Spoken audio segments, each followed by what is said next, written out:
Hello YouTube, this is Hunting Guy 532, and today I figured I'd show you some of my food storage. I know I was talking about another food storage I had, but me being a bit of a dumbass at the time and not thinking about it, I forgot to rotate the food, so a lot of it was getting close to its expiry date, so I pretty much had to get it out and have the family pretty much eat it within the month, that sort of thing. So we were good for about a month, but that left my food storage pretty dry. So, about a month ago, I guess, I started just adding to it slowly again. When you're trying to start a food storage on a budget and stuff, it's kind of hard. And my two water jugs I had two 10-liter water jugs. One of them, when I went to go check it, was only half full, and I wondered why, and then I checked and there was a leak in it. And another one, well, I dropped it at one time. It was left outside at one point by accident, and it got this block of ice, and it was full to the rim. There's another one, and the ice cracked the entire thing because the ice had expanded, and when I brought it in, it melted, and yeah, it was just one big mess in my entranceway. But now I'm going to show you some of my starting up again food storage. This time I'm remembering I got to rotate my food. Some of it's can have an expiry date within a year. Some of it can last quite a couple of years. So we're going to just show you this now. My food storage system is in my closet. I've got a shelving thing in there, and there's two shelves I'm currently using. One is for food, the other's for emergency supplies. Now, if you saw my other video, emergency supplies, I've got things like my ammo can right here, full of my ammunition, and then that survival drawer right here I showed you guys. But this is just stuff I'm more or less putting away, kind of good, useful home stuff, and my camp coffee pot. Alright, now if it's too dark, I do have a spare flashlight. The lantern you see here, I have it stored. I lit it up just now to help you guys see. Again, remember I'm recording from a webcam. It is hard to see, so I will turn on this extra flashlight. It's a military flashlight. Again, it was stored up here to go with that lantern. And up here I just got my bayonet, a ranger blanket, a couple candles, a couple rolls of tape, toilet paper, and about 9 rounds of 2 3/4 inch Magnum steels.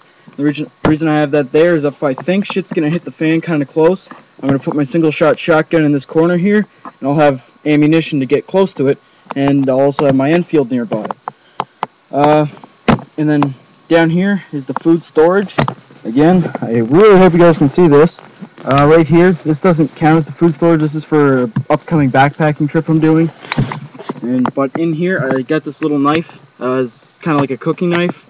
Some instant coffee, some water, 2 liters of it, oatmeal, instant noodles, macaroni and cheese, lots of those Lipton Cuppa soups and big soup dinners, cans of mushroom soup, cans of beans. I don't know if you can see here, but there's some rice. There's tea under it. There's 2 bags of Spitz, sunflower seeds. Under there's a ration that what I didn't eat out of it on camping trips and hiking trips, I just kind of kept in there because I know it'll keep a long time. Yeah, there's that, the tea, and I'd hate to say it, but that's pretty much it for now. That's all I've got for now because, again, when you're trying to start a survival food storage thing on a budget, you got to go slow. You can't go out and buy everything you're going to need for 3 months at once. It's just way too expensive, especially considering I live in Canada. Prices are well, stuff's just more expensive here. Universal health care, that increases your taxes, stuff like that. All of it increases taxes, which increases money, which means things are more expensive. Where, say, a can of that mushroom soup might cost you, say, 65, maybe even 45 cents in some places in the world. Here in Canada, it could be like $1 or something, you know? So, it's hard to start your survival food storage with prices being like that. But it's doable. You just every time you get a chunk of money, put a little bit away for food storage, water storage. Again, right there, that was it was a lemonade jug. It was a 2-liter lemonade jug, and I like the lemonade ones because once you wash it out a bit, you don't even get the taste of lemonade in your water. So I gotta get more of those so I can store up more water. And I'm thinking of there's 4 shelving units, and I'm only using 2. I'm thinking of starting to use all 4 soon. Those canned goods I find are starting to take up some space. I'm going to start stacking them on top of each other, but as more and more canned goods progress, it's going to be more and more I have to, make more room for. I'm not going to and I've also got a survivalist garden out in the back. It's nothing big by any means. I'm only growing potatoes and snap peas this year. But in the next year, there's a big chunk of lawn that I'm going to rip up, and also along the edge of my property, I've got to cut down some trees, and then once I grind up the stumps, once I get my stump grinder, of course, I am in a business dealing with firewood and boards and all that kind of thing here in New Brunswick. So once I get my stump grinder and my chipper and all that, it'll be gone pretty quick, and I'm going to put more vegetables there. And I hope that didn't mess up the camera thing. My computer just went a little black because it's on battery power right now. And along part of the side of my house, I'm going to plant berry bushes. Raspberries, I think blueberries, strawberries for sure, and blackberries probably. And so I've got berry bushes along the side of the house too to help supplement the diet, make jams and all that kind of thing. To add to food storage, I guess, would be my hunting. I'm a big fan of hunting. Hello, check out my name. And keeping up with the hunting. Again, no matter what, whether you're in a survival situation or doing it recreationally, you can still get skunked while out hunting, or you could have the best hunting trip of your life. So it all depends. Again, that's why you gotta have food stored up, food that you can grow and try and keep critters out. Fortunately, I haven't had too many critters try and get into it. Although one of my buds there, Airsoft Man, he's had a couple problems with just little critters coming around by his crops, so he's gonna have to deal with that.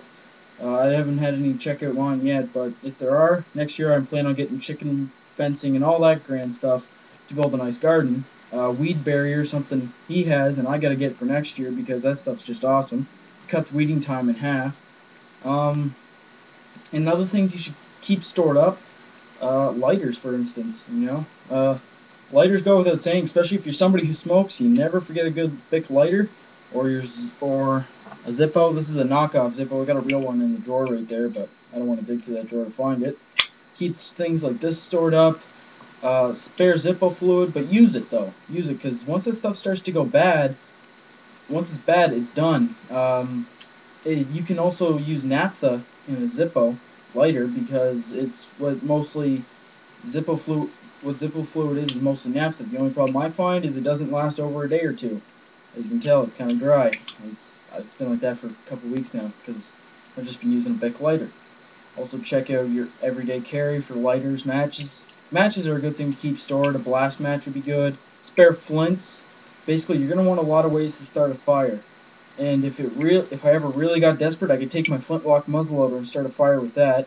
And I don't know, one of these days I might do a demonstration on how to do it with that gun. It is pretty cool how you can do it. It's an old pioneer trick.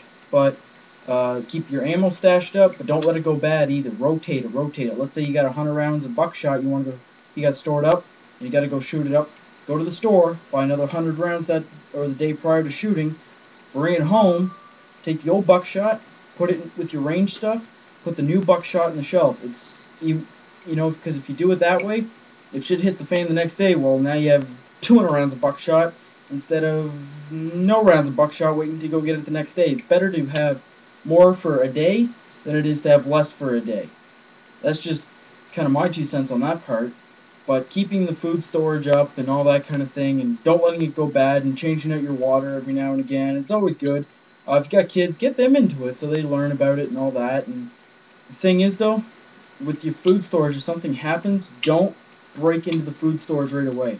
Usually in your cupboards, at a minimum, there's enough food to last you and your family, depending on how big of a family you have too, or yourself, for about 3 days. Some people, their kitchens are so big they've got enough food in there to last them 2 weeks without having to touch their emergency food. So I know my food storage isn't the biggest, but I'd rather have what I have than nothing at all. This is Hunting Guy 532, and I'll put up another video hopefully within the near future.